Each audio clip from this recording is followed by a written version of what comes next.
Hi, my name is Adrian Chmielarz and I am a game designer at The Astronauts. I want to show you a bit of the gameplay from The Vanishing of Ethan Carter and give you some insight into the design philosophy behind the game.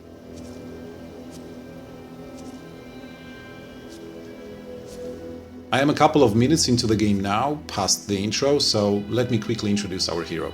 You play the game as Paul Prospero, an occult-minded private detective who's received a disturbing letter from a boy named Ethan Carter, and realizing that the boy is in danger, arrives at Ethan's home of Red Creek Valley.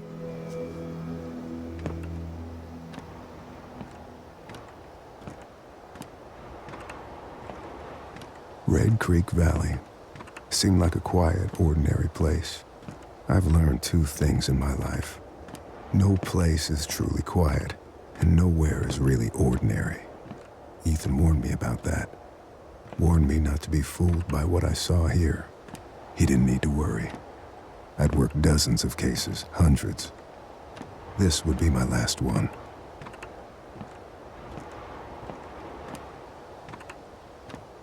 So that's our entrance into the valley.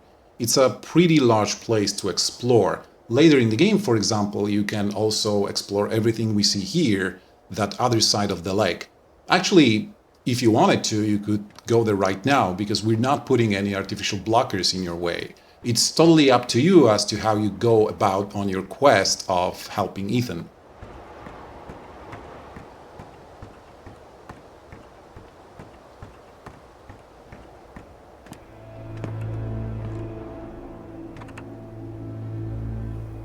When it comes to the interesting stuff you find in our game, there are two basic layers of examination. The first layer is you.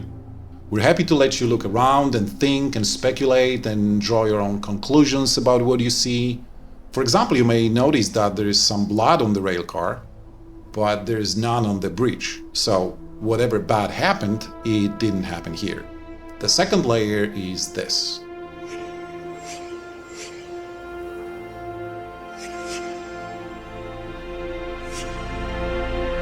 As you can see, examination actually does not give you answers. On the contrary, you probably have more questions now than before the object was examined.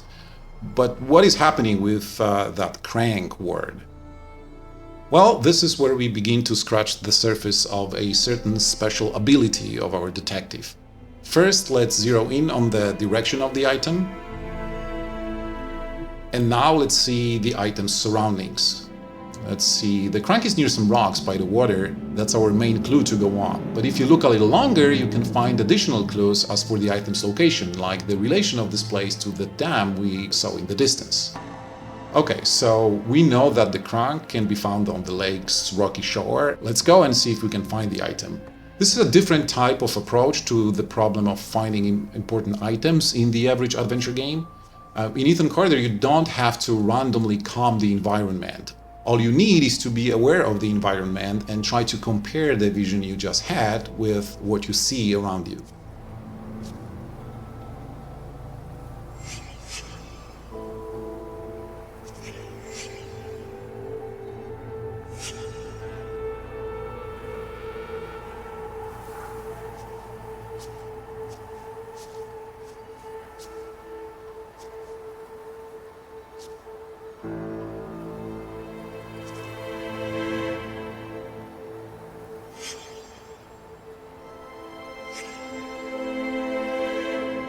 Whenever you discover an important clue, you tag the area with a short description of it.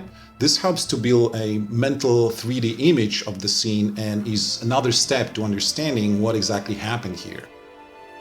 But for now, let's just follow the blood trail.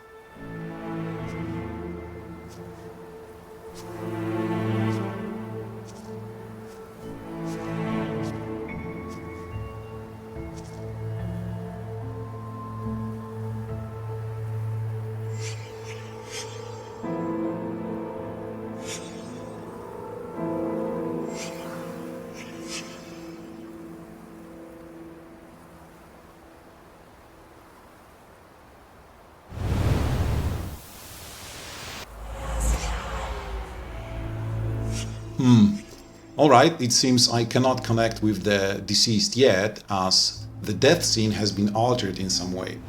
In short, the concept here is that the dead would happily talk to you, metaphorically speaking, but the world around them needs to be as they remember it right before their death. I want to leave the details of this concept for you to discover in the game, so for now let's just search the area for more clues. By the way, it's your choice whether you want to investigate this death further or if you want to leave it for now and maybe return to it later.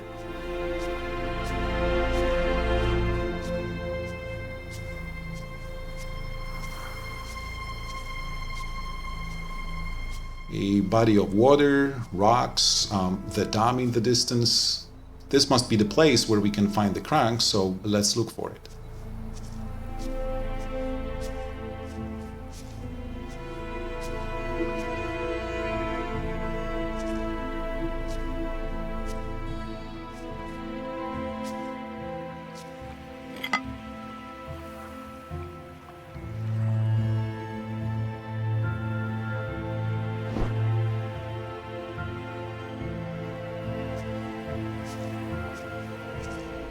Before I return to the railcar and use the crank, let's see if there are any other clues in the area.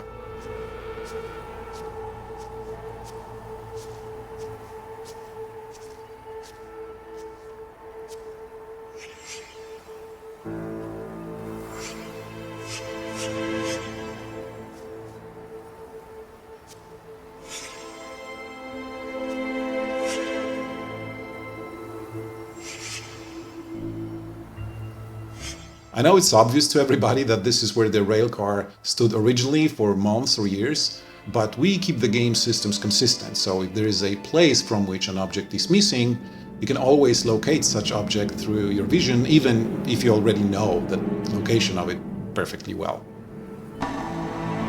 Let's use the crank and get the railcar back to its original location.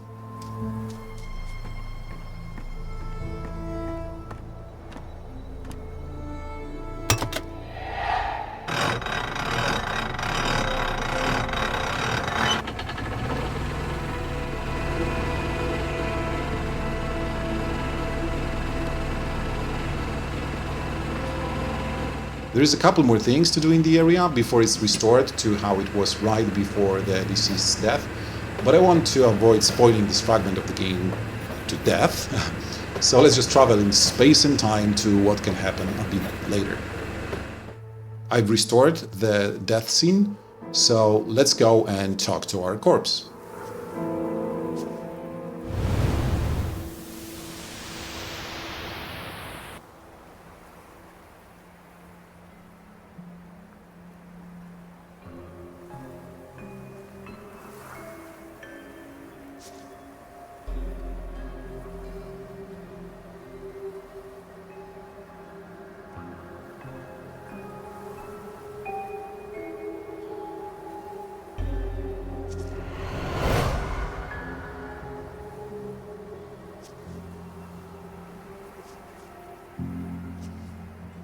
Physically, I am still in the same world as I was seconds ago, but mentally I am in a different place, surrounded by the strongest memories of the deceased's final moments. My first job is to locate all the memories, and that's exactly what I am doing right now.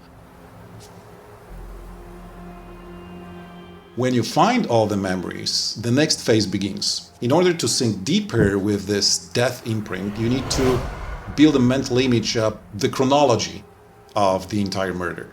This is when your own detective skills come in order. Here is a simple example. As you can see, the victim here already has both legs severed. And this is where we found the legs earlier, and well, the guy still has them both attached. So this memory here must be from an earlier time than the memory over there. Sticking to our no spoilers policy, let's jump in time again. After you propose the chronology, it's time to focus and visualize the crime. Travis! Listen to me! We can destroy it! I know how! You can't destroy it, Ethan. You can't destroy time. And that's what he is. He is forever.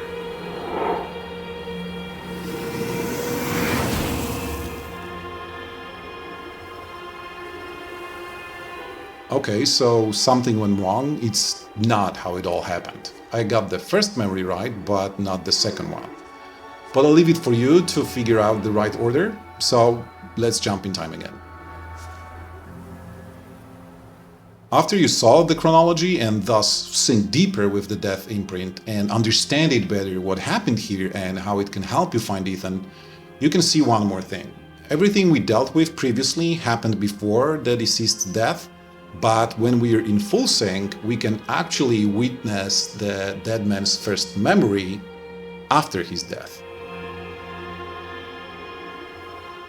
But that is another thing I do not want to spoil, so let me show you something else instead. Finding corpses and looking for Ethan is not the only thing you do in the game. There are places in the valley that are, let's say, different. Call them playgrounds or mini-worlds. They're places where our game's vision and imagination opens up the most, and it's up to you to discover their secrets. Let's take a quick look at one of such places.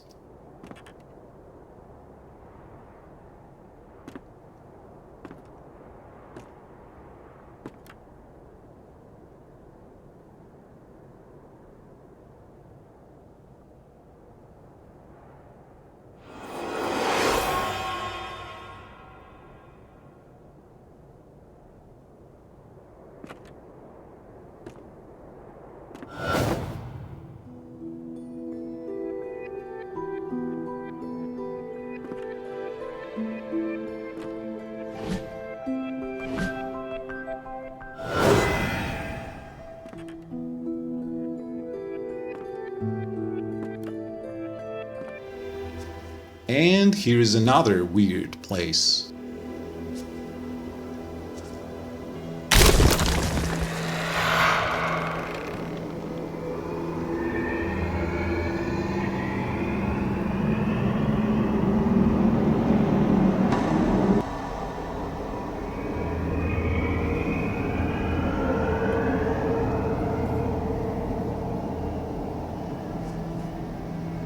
Okay, so I hope this video gave you a good idea of what kind of game The Vanishing of Ethan Carter is.